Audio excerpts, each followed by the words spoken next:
Hello everyone, it's Lucien. How are you all doing today? As of right now, there are still this many days to go to the Beijing Winter Olympics. What do you think of the studio? Looks amazing, doesn't it?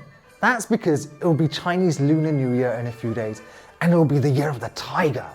I wish you all the Hu Hu Shen Wei in the new year in advance, which means to show your strength and bravery in the new year. So today we'll be talking all about the Olympic torch. Let's get started. Did you know there are multiple torches? I honestly thought there was only one and it moved around from place to place. In fact, 1,200 torches have been produced for the Beijing Winter Olympics. And this Olympics, the torch is called Feiyang, which means flying. The Olympics Committee has already announced that it will pass through 3 sporting zones from the 2nd to the 4th of February. So with the knowledge that you'll learn from this video, you'll really appreciate the context of the torch itself. The design of the torch is something really special. There are 2 versions for the Olympics and 2 for the Paralympics. The 2 for the Olympics are red and silver, symbolizing the meeting of ice and fire and warming the world through the passion of sport. The 2 for the Beijing Winter Paralympic Games are silver and gold, implying brilliance and the daring to dream. And in Braille, the words Beijing 2022 Winter Paralympic Games are engraved on the bottom of the torch. But this beautiful design didn't just appear out of nowhere. There was a public competition with over 180 entries. Imagine going through all of those one by one. 22 regions of China, 14 colleges, 18 companies, 100 professional designers all went and submitted their designs, and it went through a lengthy selection process. Finally, one design was chosen, and it was designed by this man, Lucien. He says the design is rooted both in Chinese culture and the fact Beijing is to be the first double Olympic city in history.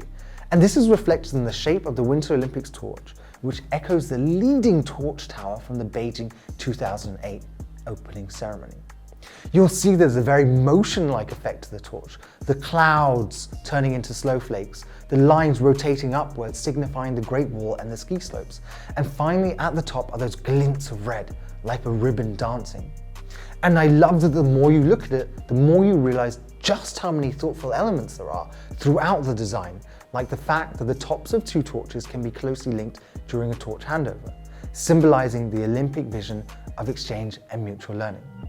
And so, not does it only look good, it's also a fantastic feature of engineering because a design as sleek as this isn't easy to manufacture. The materials have to be tough and durable and easy to mass produce.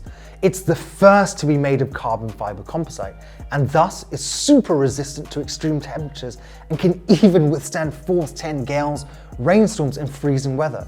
Equally, it's lightweight and relatively compact, and it's fueled by hydrogen so that carbon emissions are nil, in keeping with the green theme of the Winter Olympics. I didn't realize just how much engineering goes into it.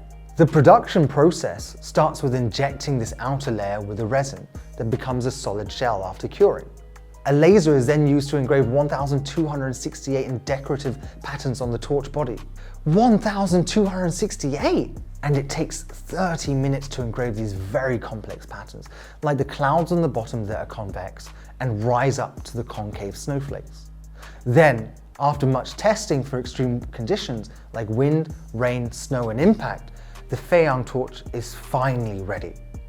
So the torch relay precedes the opening ceremony of the Olympics, which this time will be on February the 4th, coincidentally also known as Lucien, which represents the arrival of spring and the start of a new year.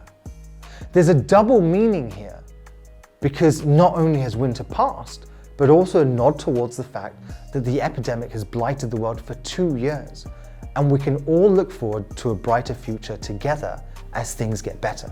This Winter Olympic Games opening and closing ceremonies will be based on the ideals of building a community with a shared future for mankind, alongside the 3 principles of simplicity, safety, and excellence.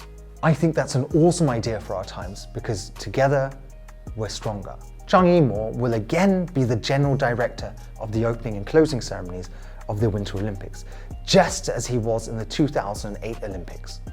You remember how amazing that was, don't you?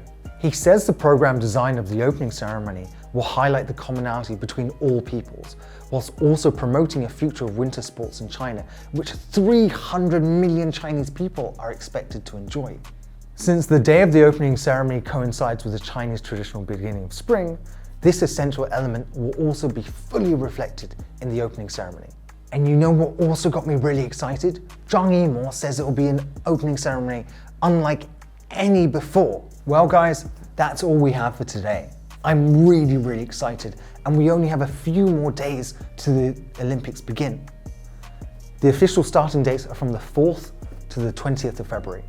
I'm super looking forward to it. So thank you so much guys. I really enjoyed researching the video and I learned a lot, and I hope you guys did too. And I'm really going to be looking forward to that opening ceremony, especially now we know all about the torch and how it's made.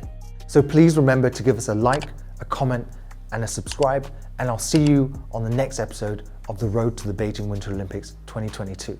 All right.